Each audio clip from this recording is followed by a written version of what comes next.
Mr. Dianda, with the road funding and the whole gas tax thing that's going on, talk a little bit about what's going on with that and what are your thoughts on it? Well, we came up with a solution on the House, and the Senate also had a solution for a funding formula, and that was not taken up. We just not had the motivation to get that done. It was passed through, and it's going to be on the ballot, and now the people in May are going to have the opportunity to vote on that. So it's going to be an interesting vote to see how it's going to go. If it goes and if it passes, that will be done, or else it's going to come back to us in both chambers.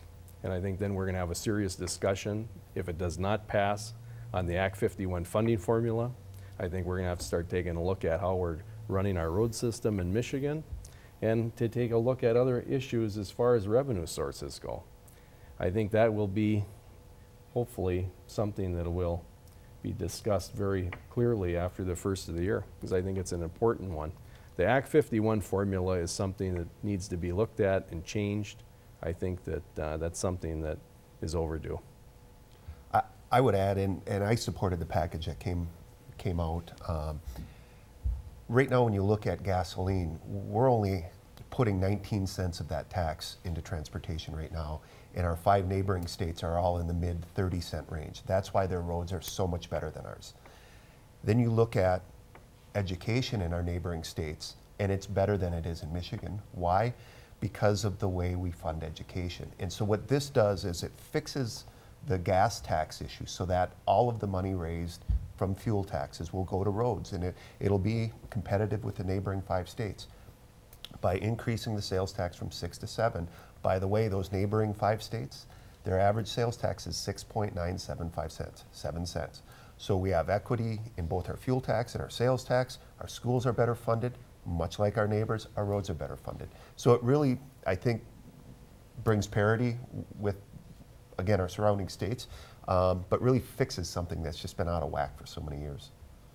Yeah, the sales tax was the issue from day one. When I came back in 2003, we were talking about this very issue. It's a combination of things. I think Scott hit on some of the efficiencies that we need to keep pushing forward on, but the sales tax, I believe, created the problem for really everybody, and that was our gas tax was as high as the surrounding states, in some cases higher as the gasoline costs went higher because of the sales tax. But all that money was dedicated constitutionally, not all of it, most of it constitutionally dedicated to school funding and a portion of it to revenue sharing to our local units of government. We could not touch it even if we wanted to. So as long as that 6% stayed on gasoline, this problem was going to keep going. And if we just simply raised the gas tax, and so that we could put more money to the roads, add to that 19 cents. Now we become out of balance with our surrounding states because our gas tax is a lot higher than theirs, and we create a problem there. So the solution, I believe, was the splitting the two out. You had to remove that sales tax, and then how do you fix the lack of funding for education at that point? You're talking, what, $800 million plus that we would be removing? So what we did was remove it. We'll go to the ballot with the folks and let the folks decide on the school funding portion of it, that 1%. And we went to a wholesale tax on the gasoline, which will get us back roughly to where we are currently today with gas tax. It'll be in the ballpark. So technically the gas tax, we're not increasing the gas tax technically, but we're asking for help over here with the school aid with the 1%.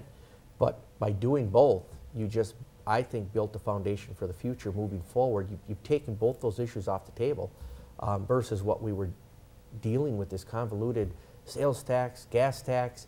People didn't understand the difference. Most people thought all the gas tax money went to the roads, and it simply wasn't true.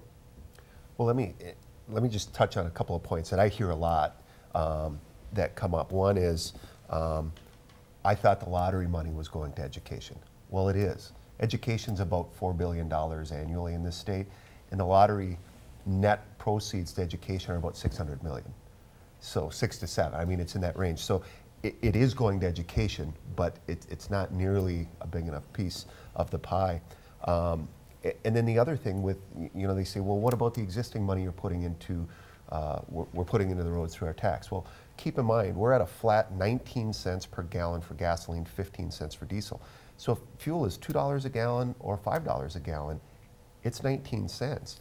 Well, as cars become more efficient, and they have, and we have electrics and hybrids, we're selling less fuel year after year in this state. So our revenue stream is doing this while the costs are climbing. So we're right here right now. So those are some things that we have to. And the last point I've heard so many times is, boy, the legislature just punted this. They couldn't make the move themselves, so they're going to put it to the people. Well, there's a reason we did that. The Constitution says we can't raise the sales tax. We cannot do it. We can only ask the public to do it. And at that point, it still requires a 2/3 majority vote from both chambers, which we received, to simply ask the public. So. Yeah, it's certainly, I think the allegation that it's punting is very unfair, especially when so many of the organizations and groups of constituents, road builders associations, all of these, were again and again, just raise the taxes. You should be raising road taxes. Ever since I've been in office, they've been telling us that. Well, now we're giving, they said the voters are willing to do it. The voters want you to raise the taxes. Well, okay, well, we are now allowing the voters to have their say. Do you really want to raise the taxes or not? And now all of a sudden the groups that said that it was okay are like, well, what if it doesn't pass? You guys are just wimps. You're lazy. You punted. And it's like, well, you guaranteed us that the citizens really wanted this to happen. So I don't think it's a punt at all. It's constitutional. Like John said, we have to do it this way. And it's giving the people a chance to say whether or not this is the way we should go forward. And if it doesn't pass, you know, it's like Scott said, it's going to be back to the drawing board, and we'll have to craft a new solution. And I think Scott's exactly right that there is a lot more we can do, especially with Public Act 51, which is the funding for how the money is distributed across the state. That's an old act, and it needs a lot of work too. And I don't think that that's going to stop whether this passes in May or not. I think that's something that has to be taken on. Yeah, definitely. It's going to be interesting. Like I said, it's just a ballot initiative in May. We'll see. Hopefully we'll have good voter turnout. That's always a concern for me. And our track record for ballot initiatives in Michigan hasn't proved to be too well in the last couple elections. So we'll see how that works. So what can be done then to raise more funding for education? And do you think maybe a voucher system in Michigan could work? Are you saying if this doesn't pass? Yes. I think if this doesn't pass, I think we'll keep the sales tax on fuel. I'm just guessing, and I think we'll move to a higher gas tax. Because at the end of the day, even through the efficiencies, and I agree, MDOT can do a better job spending their money, and I wish more of the money went to locals versus the state. Mm-hmm. But at the end of the day, we need more revenue to fix these roads, and we're going to have to find it somewhere. And it's going to be more than likely, in my opinion, much like the Senate version, which was just an increase in the fuel tax. Which, you know, one of the big problems that I had with that plan alone was its negative impact on border communities. Would have been put, like John said, this current plan is very much about parity with our surrounding states. The first plan that was proposed really put the border communities at a significant disadvantage versus the state of Wisconsin or Indiana. So I think that that's an important consideration that has to be brought in. We have a lot of businesses along the border that depend on being competitive with the businesses on the other side of the border. Do you think that there is right now enough funding going towards education and that it's a fair amount? They need more, they need less? Well, the question always comes up, you know, the schools say they need more money, and then they're asked, well, what do you need? What's the dollar amount you need? No one can come up with an answer. But I think when you look, I think we're going to be at 57 districts in the state right now in a deficit situation at the end of this year. So I think you can make a compelling argument that they need more funding.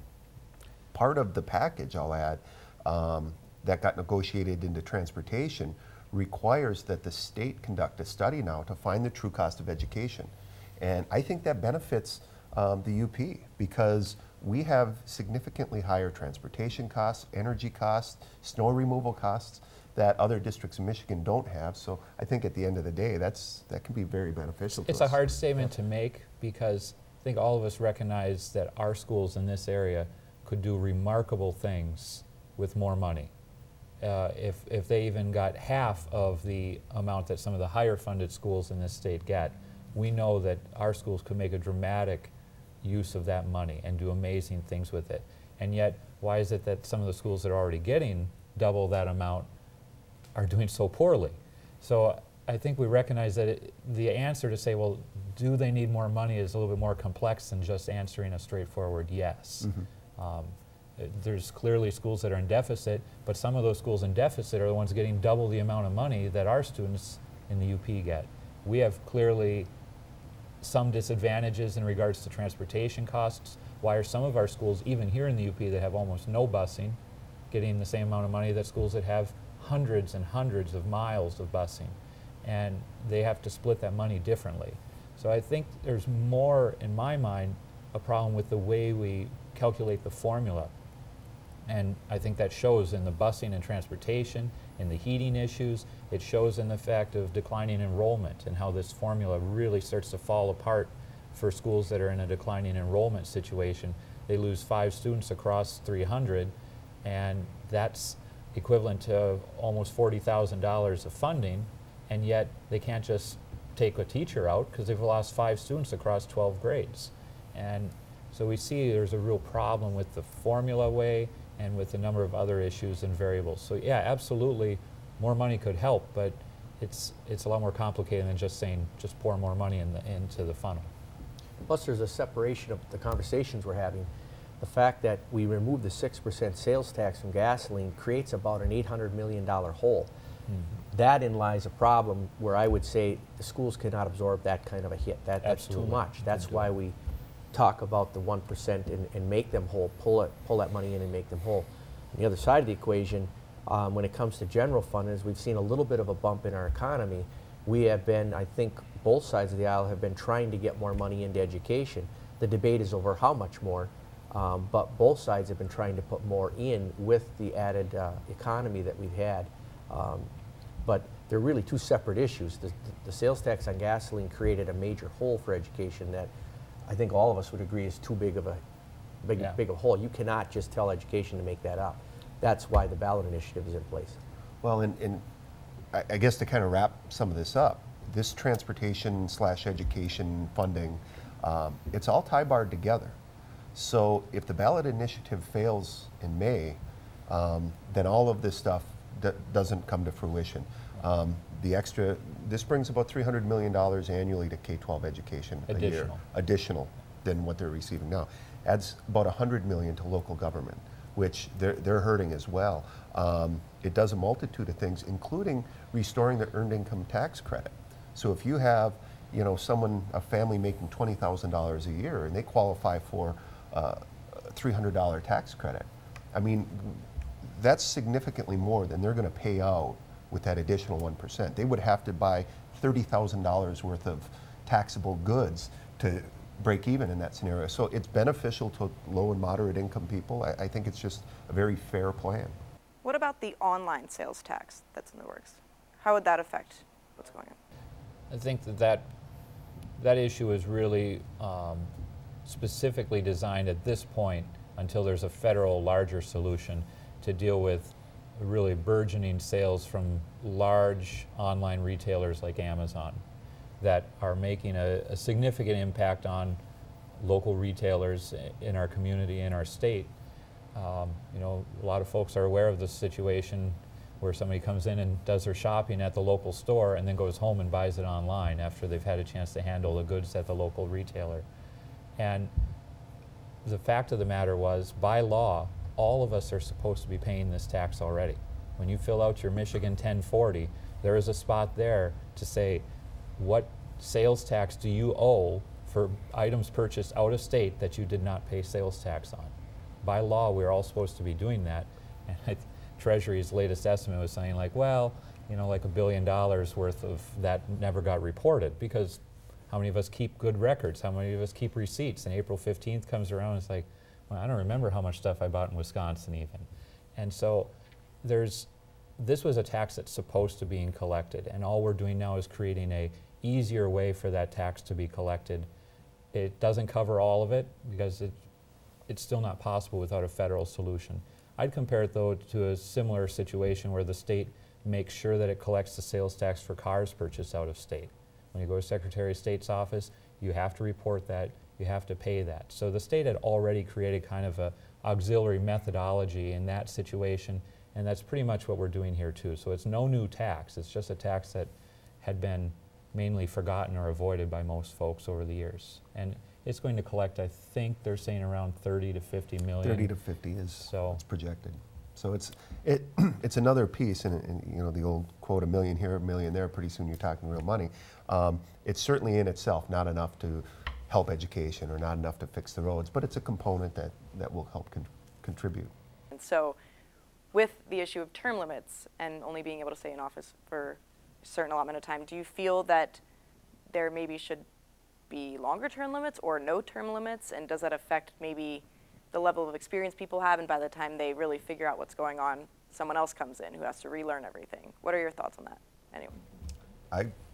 I've been opposed to them all along. I think it hurts the rural areas more than the urban areas. I think you know, being able to serve in the House for a maximum of 6 years, it's just not enough to really learn the issues, to get all the background, to build those relationships becomes difficult. And I will tell you, we are losing some very, very special members of the legislature due to term limits right now. You know, I could rattle off a handful of names that are people that have made this state a better place, and they're going home because the law says they have to. I just don't agree. I would add to that you know, it makes a situation where a lot of our colleagues, and some of you included, gave up what you had at home. You know, Tom sold his trucks, you know, and I know other guys who, you know, got rid of the firm that they were part of. And so suddenly you're there, and it's like, well, where do I go now? You know, 6 years, how do you go back? And I've lost my teaching certificate, you know, over the years that I've been involved here. So where do you go? And so it leads to what a lot of people complain about, which is, well, they're just looking for the next run. What are they running for next? And I've really since discovered, it's like, you know, I really like the 3-county area that I serve and getting to work with these guys, and that's not an option. You know, I'm fortunate that I still have cows at home to go home to, but you know, a lot of folks don't have that privilege, and so that's a downside to term limits. Another one I'd just add is that we had term limits with the voters, and I think that a lot of the frustration that led to term limits was folks would get into the same committee situation again and again. It would have been better to have limited the amount of times you could serve chairing a committee or being on a specific committee than it was to tell the citizens of this area, you can no longer send this guy. You know, there were better answers out there that I think was reached. So I would support either lengthening them, even if we carved ourselves out and said, not for us, but for our successors, either to lengthen them out some or allow us to serve the full 12 or 14 years in one chamber or the other. If you took before term limits were in place, the average time of service in the Michigan House was 12 years. You know, there were a few outliers. We're in the home district of one of those outliers, but most folks didn't even serve 12 years, and now we're limited to 6, and it's really, like John said, very difficult to build those relationships, learn all the issues, and get all the chances you want to help your district in that time period. Well, I was a used car salesman, so I can segue from politician right back into that industry.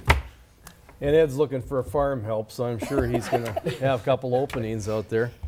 And I guess what I'd like to say about it too is it's just, you know, that with the term limits, what really hurts are the voters. You know, you lose a lot of good experienced people on both sides of the aisle. And then the other thing is that we got to have more of a control by the bureaucrats. You know, that's something that we all see in Lansing. You know, people stay in their positions for 30 years, so if we come with an agreement on an issue and we go after it, you know, we may be able to fight that for 5 or 6 years and then we're gone. So a lot of times, you know, the bureaucratic system prevails when you have term limits. Yeah, I want to add to that because one of the things I've heard from a lot of people is what we're losing with term limits is institutional knowledge, and there's some truth to that. In fact, I've been in many meetings with department heads, and when I feel like I'm being spun, I challenge them and let them know that I'm pretty sure if a guy by the name of Dominic Jacobetti was sitting in this seat where I'm right now, and he said you're not doing that, you wouldn't do it. And they always shake their head, yep, the ones that knew him. Not because, you know, he was some bad guy, it was that he had that institutional knowledge, he understood the process, and he came in with the vote of the people, so he came in with some clout, some power, which is supposed to be with the people, not the departments. And so back in his day, I think for the most part, the department somewhat understood that. And they might have pushed the envelope, but they understood it. Today, I'm the oldest sitting member here right now. I'm in the Senate, and I've got 10 years in the legislature. And so I have a little institutional knowledge. And you know what I get today when I bring up that institutional knowledge? That I'm nitpicking and that we're not looking to the past, we're moving forward. So what I'm finding is the departments don't want to deal with what has happened in the past, and they've created these foundations that have moved us forward on those, what I would call in some cases, broken foundations. So now that I'm aware of it and I'm trying to challenge it a little bit and get to the bottom of why are we doing certain things, is it possibly because what you did back here in the past? They don't even want to talk about it because they know that most of the members are new enough, they don't know what was done in the past. So now they call that nitpicking, and they talk about moving forward. And what most people talk about is institutional knowledge, which is what we're losing. And so I think if you could find a way to term limit departments, along with all of us, then they would work. But you can't have it unbalanced the way it is right now. This road funding issue is a prime example of the problem, because we were suddenly faced with, at the end of this term, okay, 2 years have been spent. John and Scott were brand new in this 2 years. Scott's on the Transportation Committee, been working on these issues for 2 years, looking under every rock, trying to find every solution, whether is it to raise revenue, is it to make cuts, what's the solution here? And suddenly you come up against the hard break here of a new session beginning. We have 44 brand new members coming into the House of Representatives. We're losing almost every leader's position and a number of important committee chairs, the Appropriations Committee chair. All those things are gone now. Every single one of them is out, and brand new people come in. If we hadn't made a solution up here at the end of the session, we were looking at 44 new folks coming in saying, well, we want to check under all those rocks again too. We want to look, and having new eyes is great. I'm not saying it should stay the same, but that is a major flip to go 44 out of 110. And in my first year, it was 60-some brand new people came in. And those fast changes mean you only really have about 2 years to gain enough knowledge to push an issue as complicated as road funding forward before you're starting all over from scratch again. Or you got a department that just needs to slow you down for 2 to 4 years, Yeah. and they keep going where they want to go. Yeah. It works both ways.